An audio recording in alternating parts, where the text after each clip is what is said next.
नमस्कार, आप देख रहे हैं इंडिया वॉइस और मैं हूं आपके साथ श्रुति अंगद। राजस्थान समाचार में आप सभी का स्वागत है। खबरों की करते हैं शुरुआत। राजस्थान के मुख्यमंत्री भजन लाल शर्मा निवेशकों से मुलाकात के बाद जर्मनी के म्यूनिख से लंदन पहुंचे। उन्होंने निवेशकों के साथ मुलाकात की और उन्होंने इस साल दिसंबर में जयपुर में होने वाले राइजिंग राजस्थान ग्लोबल समिट में आने का न्योता भी दिया। उन्होंने निवेश के लिए प्रमुख जर्मन कंपनियों के साथ एमओयू पर हस्ताक्षर किए हैं और सीएम ने कहा कि इन्वेस्टर समिट के तहत अब तक 15 लाख करोड़ रुपए से ज्यादा के एमओयू पर हस्ताक्षर किए जा चुके हैं। मुख्यमंत्री लंदन में राइजिंग राजस्थान इन्वेस्टर्स मीटिंग को संबोधित किया। उसके बाद राइजिंग राजस्थान डायस्पोरा बैठक में भी भाग लिया। लंदन में राइजिंग राजस्थान टूरिज्म मीटिंग भी की गई।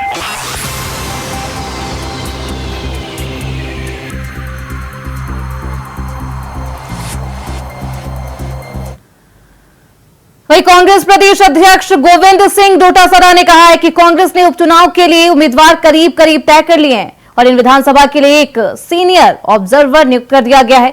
इस बार सारी सीटें जीतेगी कांग्रेस से हरियाणा में जो गलती हुई थी वह उसके लिए बड़ा सबक है। राजस्थान में उपचुनाव में पूरी सतर्कता के साथ चुनाव लड़ा जाएगा। भारतीय जनता पार्टी को 0 सीटें मिलेंगी और वो इसलिए मिलेंगी कि जिस आस और उम्मीद के साथ में भारतीय जनता पार्टी की सरकार यहां पर राजस्थान में जनता ने बनाई थी, तो मैं समझता हूं कि ये यूटर्न सरकार बन चुकी है। इसलिए जनता का इनसे मोह भंग हो चुका है। जनता के वेलफेयर के लिए इन्होंने गर्मियों में न पानी की व्यवस्था की लोगों के लिए, न बिजली की व्यवस्था कर पाए। मैं समझता हूं कि उपचुनाव के अंदर इनको सबक सिखाएगी। जनता ने सरकार बनाई लेकिन सर्कस देखने को मिल रहा है। गुड गवर्नेंस नाम की चीज नहीं है। आप बताइए कि एसपी की 7 उपचुनाव की हमने सीनियर ऑब्जर्वर एक विधानसभा के लिए बना दिया है और हमारे संगठन के 2 पदाधिकारी होंगे और बाकी चुनाव के लिए 4-4, 5-5 सीनियर जो हमारे एमएलए, एक्स एमएलए ऐसे लोगों की हमने वहां पर टीमें बना दी है और जो आला कमान वहां से उम्मीदवार देगा वो उम्मीदवार हमारा कांग्रेस का उम्मीदवार जीत करके चुनाव जीतेगा। अलायंस के लिए हमारा केवल लोकसभा में इंडिया गठबंधन में आरएलपी की सीट हमने दी थी। नागौर में हनुमान बेनीवाल जी जीते थे, एमपी है हमारे इंडिया गठबंधन के। अब विधानसभा उपचुनाव में समझौता होना नहीं होना या और किसी के साथ होना नहीं होना, ये सब पार्टी हाईकमान तक। वहीं राज्य के रेजिडेंट डॉक्टरों की हड़ताल ने सरकारी अस्पतालों में चिकित्सा सेवाओं को ठप कर दिया है, जिसमें मरीजों और उनके परिजनों को भारी परेशानियों का सामना करना पड़ रहा है। यह हड़ताल पिछले 9 दिनों से जारी है और डॉक्टरों ने अब आगामी 2 दिनों में संपूर्ण कार्य के बहिष्कार की चेतावनी दे डाली है, जिससे संकट और भी गहरा सकता है। गंभीर रूप से बीमार मरीजों की इलाज में बाधाएं उत्पन्न हो रही है। पिछले 6 महीने में तीसरी बार इस हड़ताल से राज्य प्रशासन और चिकित्सा विभाग दोनों ही परेशान है। प्रशासन का कहना है कि रेजिडेंट डॉक्टरों की हड़ताल अब हठधर्मिता का रूप ले चुकी है और इससे पूरे चिकित्सा तंत्र पर गंभीर प्रभाव पड़ रहा है। हड़ताल के दौरान हाईकोर्ट द्वारा अवहेलना के नोटिस पर भी डॉक्टरों ने कोई प्रतिक्रिया नहीं दी है, जिससे प्रशासन कड़े कदम उठाने पर विचार कर सकता है। सरकार जो है ये पैसा तो टैक्स पेयर का पैसा है ना। अब आप देखिए 6 महीने में कितनी बारी मांगे कर ली हैं। अब सरकार जो है ये पैसा तो टैक्स पेयर का पैसा है ना। हमारे लिए तो बहुत इजी है कि हम ये बढ़ाते रहे। पैसा तो आपके टैक्स का है, आपके परिश्रम का पैसा है। और रेजिडेंट डॉक्टर्स को सोचना चाहिए कि ऐसे अगर ये बार बार धक्का देते रहे तो फिर क्या है कि रस्सी टूट जाएगी। हम उदार दिल से सोचेंगे, हम फेयरली सोचेंगे, पर ये रस्सी न तोड़े।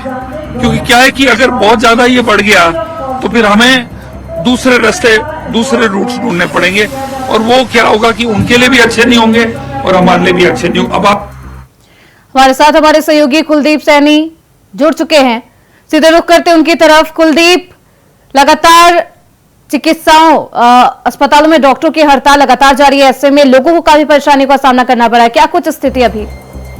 देखिए, राजस्थान में जब से भजन लाल सरकार बनी है चिकित्सा व्यवस्थाओं को लेकर और जहां पर पूर्ववर्ती सरकार की ओर से जो फैसले लिए गए थे उन फैसलों को अमल में नहीं लिया गया और इसी दौरान बजट में नई सरकार के आने के बाद कई फैसले किए गए और इन तमाम बिंदुओं को लेकर लगातार रेजिडेंस डॉक्टर देश भर में हड़ताल कर रहे हैं, प्रदर्शन कर रहे हैं। हाल ही में हमने देखा कि पिछले 3 महीने का अगर हम रिकॉर्ड उठाकर देखें तो तकरीबन 4 से 5 बार रेजिडेंस डॉक्टर हड़ताल पर रहे और 1-2 दिन की हड़ताल नहीं, ये हड़ताल तकरीबन 10-10 दिन तक चली है और इसी के विरोध में अपनी जब हड़ताल शुरू हुई है पिछले 2 दिनों से, अब इस हड़ताल को प्रदेश व्यापी प्रदर्शन के तौर पर लागू करने के लिए अब रेजिडेंस डॉक्टर ने एक चेतावनी दी है कि कल पूरे राजस्थान में संपूर्ण जो हड़ताल का असर देखने को मिलेगा, संपूर्ण बंद अस्पताल में रहेगा जहां पर किसी भी तरीके की ओपीडी सुविधाएं नहीं देखी जाएगी और इसका भार अब जब सरकारी अस्पतालों से हटकर प्राइवेट हॉस्पिटल पर बढ़ रहा है। प्रदेश में लगातार डेंगू और मलेरिया जैसी बीमारियां फैल रही हैं। इस दौरान डॉक्टर्स का ये कदम कहीं न कहीं जनता के लिए एक बड़ा दुख का कारण बन सकता है, क्योंकि आज भी चिकित्सा मंत्री ने साफ तौर पर कहा है कि रेजिडेंस डॉक्टर मंच पर बैठकर एक सीट पर बैठकर उनसे वार्ता करें, उनकी बातों को हमेशा प्राथमिकता दी जाती है, लेकिन बार बार वो इस तरीके की बातें करके अपना मानदेय बढ़ाएंगे, अपनी बातों को रखेंगे, हड़ताल उनका एक जरिया रहेगा, तो सरकार उस पर एक बड़ा एक्शन लेगी और सरकार का जो एक्शन होगा वो ना तो डॉक्टर्स के लिए अच्छा होगा ना ही सरकार के लिए। तो चिकित्सा मंत्री ने खास तौर पर इस बात पर चेता दिया है कि जो रेजिडेंट डॉक्टर है वो बार बार हड़ताल करके लोगों को परेशान ना करे, क्योंकि उनकी हड़ताल से आम जनता परेशान रहती है, अस्पतालों में ठोकरें खा रही है और जो डॉक्टर्स को दिखाने मरीज आ रहे हैं वो फिर प्राइवेट हॉस्पिटल जा रहे हैं जहां पर सरकार की जो निःशुल्क जो योजनाएं हैं उनका लाभ उनको नहीं मिल पा रहा है, जिसके चलते प्रदेश भर में जो डॉक्टर्स की हड़ताल है उसके विरोध में अब सरकार के जो तलखी है वो कहीं ना कहीं नजर आने लगी है। बिल्कुल, रेजिडेंट डॉक्टरों की हड़ताल 9वें दिन भी जारी है कुलदीप, पर ऐसे में क्या कुछ डॉक्टरों के द्वारा मांग की जा रही है? देखिए, डॉक्टर्स का जो सबसे पहला बिंदु है वो उनके मानदेय को लेकर है। प्रदेश में पूर्ववर्ती गहलोत सरकार के समय उनके मानदेय बढ़ाने को लेकर बात तय की गई थी और जैसे ही विधानसभा चुनाव हुए रेजिडेंट डॉक्टर्स के उनके मानदेय नहीं बढ़ाए गए। वो उसी के बाद में जब राजस्थान में सरकार बदलाव हुई तो भजनलाल सरकार बनने के बाद रेजिडेंट डॉक्टर ने एक बार फिर उनको इशारा किया कि जो पूर्ववर्ती सरकार ने जो प्रॉमिस किया है उस प्रॉमिस को पूरा करे। और इसके बाद कलकत्ता जैसे जो पूरा मामला कलकत्ता में एक रेजिडेंट डॉक्टर के साथ हत्या और रेप का हुआ, उसके बाद डॉक्टर्स की अब ये मांग है कि राजस्थान में भी डॉक्टर्स को सुरक्षा प्रदान की जाए, उनके लिए अलग से व्यवस्थाएं रखें। सुरक्षा और मानदेय को लेकर लगातार 9वें दिन भी डॉक्टरों का हड़ताल जारी है और ऐसे में मंत्री की तरफ से भी अब चेतावनी दे दी गई है। बहुत शुक्रिया कुलदीप आपका इन तमाम जानकारियों के लिए।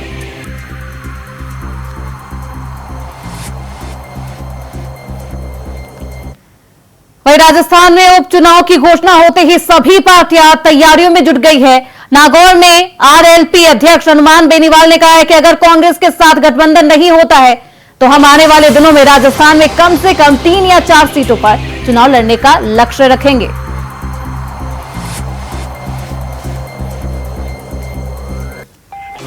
देवा सिंह राय का समाज का कार्यक्रम था, राजपूत समाज का भी कार्यक्रम था छात्रावास के अंदर, और सुबह से शाम हजारों लोगों से मिलता हूँ और लोकसभा चुनाव के बाद हिंसक के करीब जगह मैंने दौरे भी किए।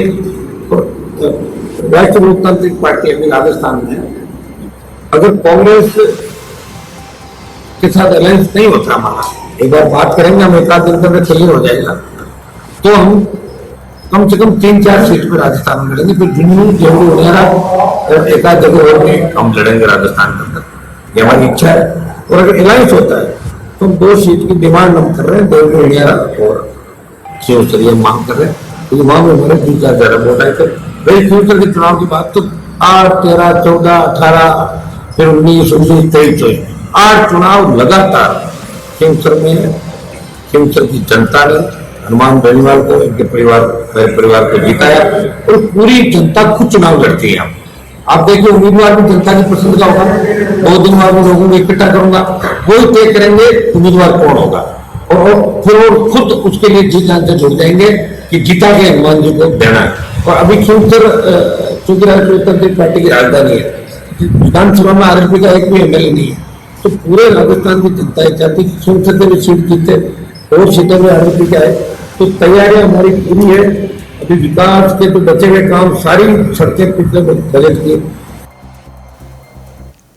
वहीं राजस्थान सरकार में यूडीएच विभाग के मंत्री झावर सिंह खर्रा ने बीकानेर में आगामी निकाय चुनाव को लेकर बड़ा बयान दिया। उन्होंने कहा कि निकाय चुनाव के मद्देनजर प्रदेश सरकार एक राज्य एक चुनाव पर गंभीरता से विचार कर रही है। इसके लिए ज्यादा सोच विचार की जरूरत नहीं, क्योंकि ये राज्य के हित में है।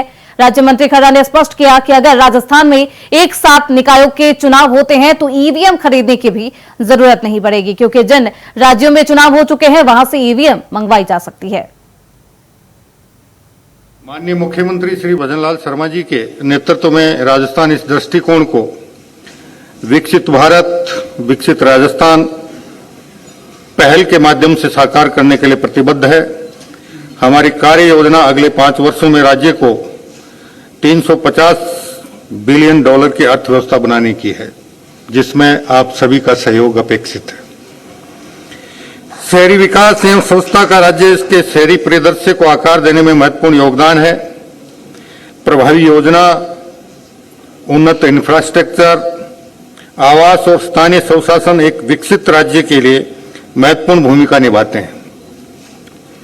इसमें सड़क, पुल, सीवरेज, उपचार संयंत्र एवं अन्य बुनियादी ढांचे का निर्माण शामिल है।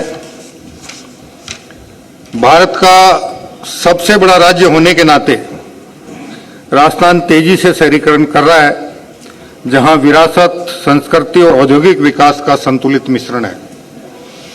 राज्य की शहरी आबादी तेजी से बढ़ रही है, जहां हमारे 8.19 करोड़ लोगों में से करीब 26% लोग शहरी क्षेत्रों में रहते हैं, जिसमें जयपुर, जोधपुर, कोटा, बीकानेर, उदयपुर और अजमेर जैसे 6 प्रमुख शहर शामिल हैं। नेशनल कैपिटल रीजन के निकट होने के कारण राजस्थान भारत के 40% बाजार से मजबूती से जुड़ा हुआ है।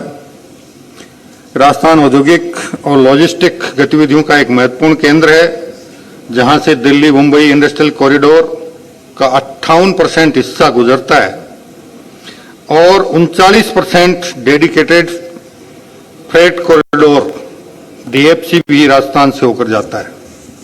मुख्यमंत्री जी ने जो एक स्वप्न देखा, मुख्यमंत्री बनने के 1 महीने के अंदर उन्होंने घोषणा की कि हम सरकार के प्रथम वर्ष में ही एक इन्वेस्टर समिट रखेंगे, और उसके बाद से इसकी तैयारी प्रारंभ हुई। और पहले वर्ष में रखने के पीछे उद्देश्य ये है, राजस्थान में हिस्टोरिकली इन्वेस्टर्स मीट उतनी रेगुलरली नहीं होती रही जितने दूसरे स्टेट्स में होती हैं। चाहे तेलंगाना लें, आंध्रा लें, गुजरात लें, यूपी लें, वहां पीरियोडिसिटी फिक्स हो गई है। हर 2 साल में होगी, कहीं 3 साल में होगी, कहीं 1 साल में होगी। राजस्थान में 5-5, 6-6 साल का बीच में गैप हो गया, और कई बार वो समिट सरकार के कहना चाहिए जो टर्म है उसके सेकंड हाफ में हो, 3 से 4, 5वें साल में हो रहा है, तो इन्वेस्टर कॉन्फिडेंस भी उतना नहीं रहता। सेकेंडली, जो भी एग्रीमेंट साइन होते हैं उनके इम्प्लीमेंटेशन के लिए उतना समय सरकार को नहीं मिलता। पहले साल में इन्वेस्टर्स मीट का मतलब है कि इसी टर्म में सरकार को 4 साल क्लियर मिलते हैं कि सभी प्रोजेक्ट। वही सब इंस्पेक्टर भर्ती को लेकर बनी मंत्रियों की कमेटी ने सीएम भजनलाल शर्मा को अपनी रिपोर्ट भेज दी है। अब भर्ती रद्द करने अथवा नहीं करने पर फैसला सीएम के स्तर पर ही किया जाएगा। सीएम के जर्मनी दौरे से लौटने के बाद इसका फैसला लिया जाएगा। मंत्री लेवल की कमेटी ने अपनी रिपोर्ट में भर्ती रद्द करने से लेकर हर सुझाव का जिक्र किया है। कमेटी ने एसआई भर्ती रद्द करने के समर्थकों के तर्कों को भी रिपोर्ट में लेते हुए उसके कानूनी पहलुओं का भी जिक्र किया। हालांकि अभी सीएम जर्मनी और इंग्लैंड के दौरे पर है। कल पीसीसी चीफ गोविंद सिंह डोटासरा ने भी एसआई भर्ती को लेकर सीएम पर निशाना साधा था। वहीं एसआई भर्ती को रद्द करने की मांग को लेकर युवाओं ने खून से पत्र भी लिखा। जवाहर सर्कल पर कई युवा एकत्र हुए और उन्होंने मुख्यमंत्री को पत्र लिखा। पत्र में एसआई भर्ती को रद्द करने की मांग उठाई गई। युवा नेता विकास विधूरी ने बताया कि इस भर्ती का पेपर अगर रद्द नहीं हुआ तो यह बेरोजगारों के साथ अन्याय होगा। एसओजी की कार्रवाई से लग रहा है कि इस भर्ती में बड़े पैमाने पर पेपर लीक हुआ। अब सरकार से एक ही मांग है कि इस भर्ती को रद्द किया जाए। अगर ऐसा नहीं हुआ तो हमारा आंदोलन जारी रहेगा। तो वहीं राजसमंद शहर में एक भावुक दृश्य देखने को मिला जब सांसद महिमा कुमारी ने आशा सहयोगिनियों की समस्याओं को सुनने के लिए अपनी कुर्सी छोड़कर जमीन पर बैठ गई। करीब 200 से 300 आशा सहयोगिनियों वेतन वृद्धि और अन्य मांगों को लेकर जिला कलेक्टर कार्यालय और सांसद कार्यालय के बाहर धरने पर बैठी थी। सांसद को इस बात की जानकारी हुई तो वे अपने कार्यालय से बाहर निकली और आशा सहयोगिनियों के बीच जाकर जमीन पर बैठ गए। उन्होंने धैर्यपूर्वक सभी की समस्या सुनी। सांसद के इस व्यवहार से सभी आश्चर्यचकित रह गए। जो कि एक राजघराने से ताल्लुकात रखती है, जैसे एक अच्छे राजा के लक्षण उसी में दिखते हैं कि राजा जो कि प्रजा का दुख समझ सके, वही मैडम में सेम वही दिखा मुझे कि जिन्होंने हमारे बीच आकर उन्होंने ऊंच नीच नहीं देखी है कि ये छोटी महिलाएं हैं, ये छोटे लेवल के कर्मचारी है और मैं उच्च दर्जे की हूँ, मैं वो नहीं देखा मैडम ने। सबसे बड़ी अच्छी बात मैडम में हमें यही लगी और हम इतने साल से दर बदर भटक रहे, लेकिन अब हमें आशा है कि हमारे साथ एक नारी शक्ति और जुड़ गई है और हमारी सब इच्छाएं मैडम पूरी करेगी और हमको हक दिलाने में मैडम हमारा पूरा सहयोग करेगी। महिमा वहीं बकानी नगर में सोनी समाज ने अजमेरी जयंती मनाते हुए शोभा यात्रा निकाली। झालावाड़ जिले के बकानी कस्बे में आज स्वर्णकार सोनी समाज में अजमेरी जयंती हर्षोल्लास के साथ मनाई जाती है, जिसे लेकर सभी सामाजिक बंधु समाज के मंदिर पर एकत्रित हुए, जहां से भगवान की शोभा यात्रा निकाली गई। शोभा यात्रा समाज के मंदिर से प्रारंभ हुई तो मुख्य बाजार, बस स्टैंड, अस्पताल रोड होती हुई पुराने थाने के सामने से निकलकर सोनी समाज मंदिर पर पहुंची, जहां सभी का जगह जगह स्वागत किया गया और सभी शोभा यात्रा में पुरुष सफेद वस्त्र और महिलाएं लाल चुनरी पहनकर चल रही थी। वहीं साथ साथ पुलिस प्रशासन भी कानून व्यवस्था बनाए रखने के लिए मुस्तैद नजर आया।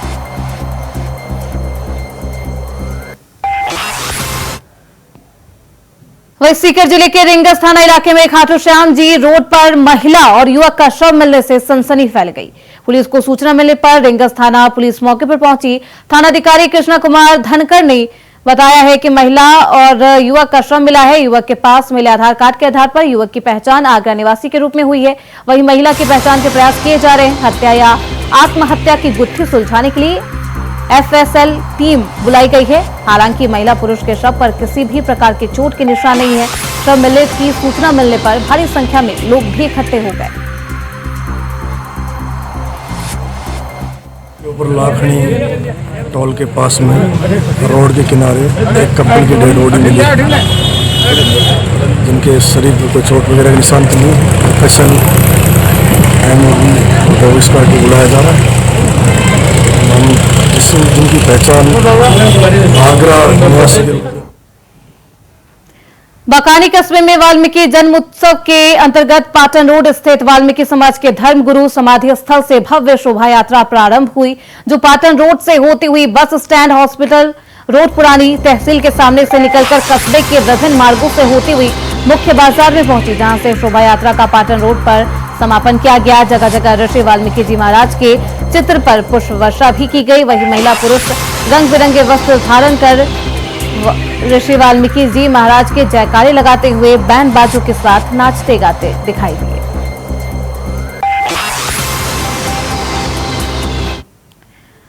वहीं राजस्थान के शिक्षा मंत्री मदन गुरुवार को एक दिवसीय दौरे पर जोधपुर पहुंचे। इस दौरान उन्होंने मीडिया से बातचीत करते हुए अपने अर्धनग्न वाले विवादित बयान पर सफाई दी। शिक्षा मंत्री ने कहा, मैंने सिर्फ अर्धनग्न शब्द को परिभाषित किया, अर्धनग्न नहीं बोला था। सोशल मीडिया पर मेरे इस बयान को तोड़ मरोड़ कर पेश किया गया, जबकि मैंने अर्धनग्न शब्द का इस्तेमाल तक नहीं किया। मैंने सिर्फ यह कहा कि कम कपड़े पहनकर शिक्षक विद्यालय जाते हैं, जिससे पुरुष बच्चों पर बुरा प्रभाव पड़ता है। वहीं बार बार आदेशों पर यू टर्न लेने के सवाल पर मंत्री दिलावर ने कहा कि ट्रांसफर को लेकर पॉलिसी बन रही है।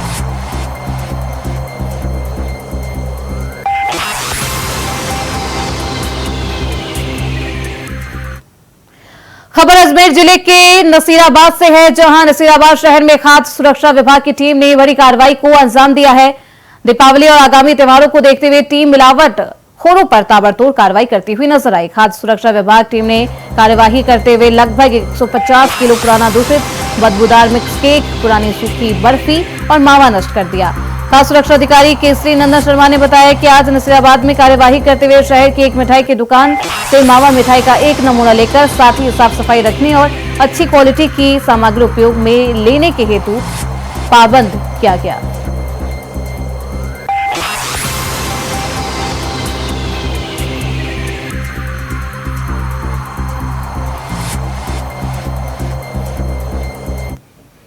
वहीं झालावाड़ के एक निजी अस्पताल में महिला की मौत के बाद हुए हंगामे के दौरान अस्पताल संचालकों ने महिला के परिजनों के साथ जमकर मारपीट की। अस्पताल के मालिक और उसके गुर्गों ने बेसबॉल के बल्लों से महिला के परिजन को जमकर पीटा। बालाजी हॉस्पिटल संचालक भी महिला के परिजनों पर मारपीट का आरोप लगाते हुए नजर आए, लेकिन घटना का जो वीडियो वायरल हुआ उसमें अस्पताल का मालिक और उसके साथ ही महिला के परिजनों के साथ मारपीट करते हुए साफ तौर पर नजर आ रहे हैं। हॉस्पिटल में कुछ हमारा पेशेंट मर गया की लापरवाही से एक बार माने ना कि कशा मर गया कहीं बात है, 2-4 बातें खी रही देर में फिर मैं पेशेंट के पास जब लगे पीछे से एक आदमी हकिया लेना आयो अरणा के घुमान एकदम डांटी अना के एक नीचे पड़ गया, फिर दूसरा भाग ना हमारी भी जान को डटी। पहले तो मेरा छोटा भाई गांव में आया तो सही थी, रोटी लेना है वो गाँव और गाँव से रोटी लेना है, तारीख के दिन ऑपरेशन हो गया उनका। ठीक थी और ठीक थी। वहीं अनूपगढ़ जिला कलेक्टर अवधेश मीणा ने वीसी के माध्यम से जन सुनवाई कर ब्लॉक स्तरीय अधिकारियों को परिवादियों की समस्याओं का समाधान करने के निर्देश दिए। जिला कलेक्टर के इस जन सुनवाई में स्थानीय ब्लॉक स्तरीय अधिकारी पंचायत समिति वीसी रूम में उपखंड अधिकारी सुभाष चंद्र चौधरी की मौजूदगी में उपस्थित रहे।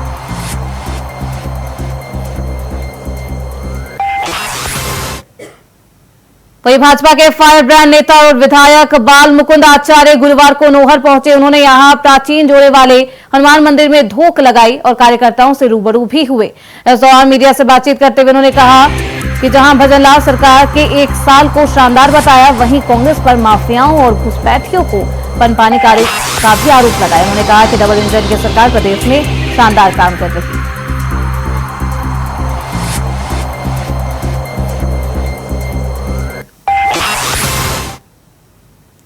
वहीं अलवर के सरिस्का में गुरुवार सुबह टाइगर घूमते हुए ट्रैक पर नजर आए, जब स्कूलों के स्टूडेंट्स और टूरिस्ट की जिप्सी भी ट्रैक हुई।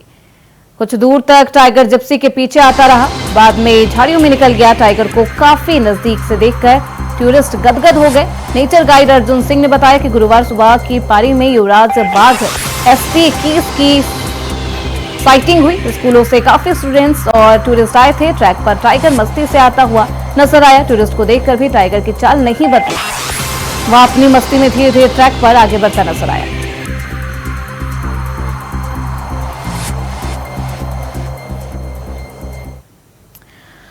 वहीं काफी सालों से उपचार के लिए कई किलोमीटर का सफर तय कर शैतान सिंह नगर के ग्रामीण फलौदी या फिर लोहावट जाने को मजबूर होते थे।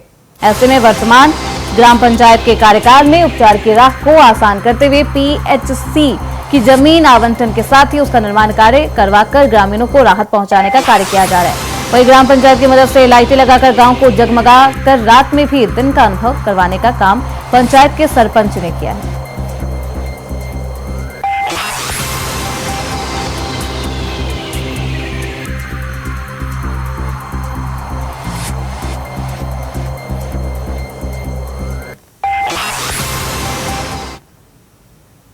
वहीं जालौर शहर में शराब के ठेके पर उधार शराब नहीं देने पर 2 लोगों ने देशी कट्टे से गोलियां चला दी, जिससे शराब के ठेके का हेल्पर घायल हो गया है। वहीं सूचना मिलने पर पहुंची पुलिस ने बताया कि अंग्रेजी और देशी शराब के ठेके पर 2 लोगों ने उधार शराब मांगी थी, लेकिन ठेके के हेल्पर ने उधार देने से मना कर दिया, जिस पर बदमाशों ने गुस्से में आकर देशी कट्टे से फायर कर दिया। बदमाशों ने गोली सेल्समैन पर चलाई थी, लेकिन पास में खड़े हेल्पर के दाएं हाथ की हथेली में लग गई। उसके बाद वह अपनी जान बचाने के लिए दुकान के पीछे जाकर छिप गया। पुलिस ने दोनों आरोपियों को गिरफ्तार कर लिया।